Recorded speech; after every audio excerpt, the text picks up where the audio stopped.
Welcome to Sheila ideas. இன்றைக்கி எளிய முறையில் வீட்டில் பூண்டு செடி எப்படி வளர்க்கலாங்கிறத பார்ப்போம். பாருங்கள், இது ஒரு 3 நாளான பூண்டு செடி. பாருங்கள், நல்லா தழைச்சி வந்திருக்கு. ஒரு 3 நாள் இதில் கொஞ்சம் தண்ணி விட்டு பூண்டு இந்த மாதிரி நான் வரிசையை வச்சு விட்டுட்டேன். ஒரு 3 நாள் நீங்கள் அப்படி உங்கள் வீட்டில் நீங்கள் அதிகம் வெயில் இல்லாத இடத்துல வைக்கணும். இந்த கிச்சன் ஜன்னல் பக்கத்தில் கூட நீங்கள் வச்சாலே போதும். உங்களுக்கு ஒரு 3 நாளில் பூண்டு நல்லா தழைச்சி வளர ஆரம்பிக்கும்.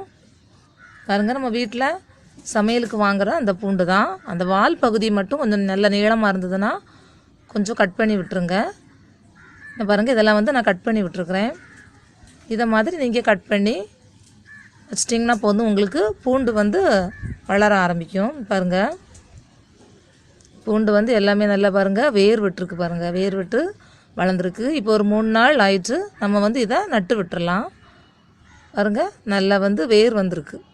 இப்போ நீங்கள் இதை நீங்கள் நட்டுச்சிங்க அப்படின்னா நல்லா உங்களுக்கு தழைச்சி வரும். இது என்னன்னு உங்களுக்கு தெரியும். இப்போ நம்ம மெடிக்கல் ஷாப்பில் மருந்து வாங்கணும் அப்படின்னா அங்கே கொடுக்குற மெஷர்மெண்ட் லெட்டு தான் இது. இது நீங்கள் இதில் பூண்டு வச்சிங்க அப்படின்னா உங்களுக்கு பூண்டு அசையாமல் நல்லா இறுக்கமாக இருக்கும். இப்போ நீங்கள் பெரிய ஒரு இதில் வச்சிங்க அப்படின்னா அது ஷேக் ஆகிட்டுருக்கும், சரியாக வேர் வராது.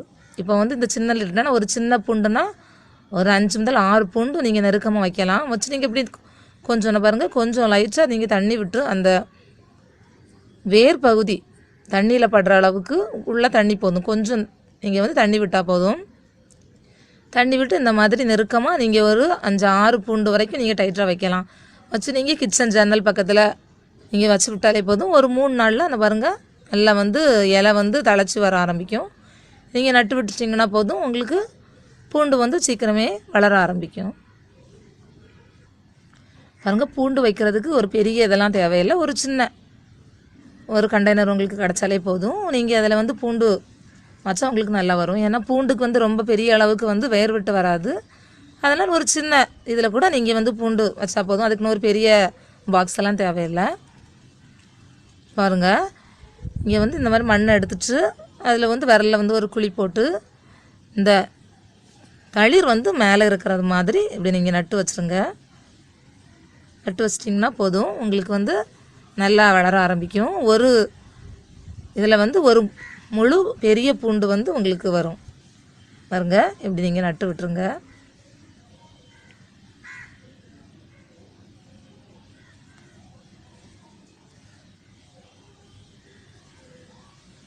விட்டிங்கன்னா போதும், உங்களுக்கு நல்லா தழைச்சி வரும்.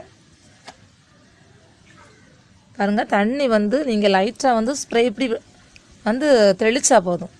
அதிகமாக நீங்கள் தண்ணி பூண்டுக்கு, வெங்காயம், இந்த மண்ணுக்கு அடியில் வளர்கிற பூண்டு, வெங்காயம், பீட்ரூட், கேரட் அந்த மாதிரி மண்ணுக்கு அடியில் வளர செடிக்கு ரொம்ப தண்ணி இருக்கக்கூடாது. எனக்கு அது சீக்கிரம் அழுகி போயிடும். அது ரொம்ப மெல்லிய வேர் பகுதி அதில் இருக்கிறதுனால சீக்கிரமே இந்த அழுகி போக வாய்ப்பு இருக்குது. அதனால் தண்ணி நீங்கள் அதில் எப்போவுமே ஈரமாக இருக்கணும். ஆனால் தண்ணி தேங்கி இருக்காத அளவுக்கு நீங்கள் தண்ணி விட்டு வந்தீங்கனாலும் போதும், உங்களுக்கு பூண்டு செடி நல்லா தழைச்சி வளரும்.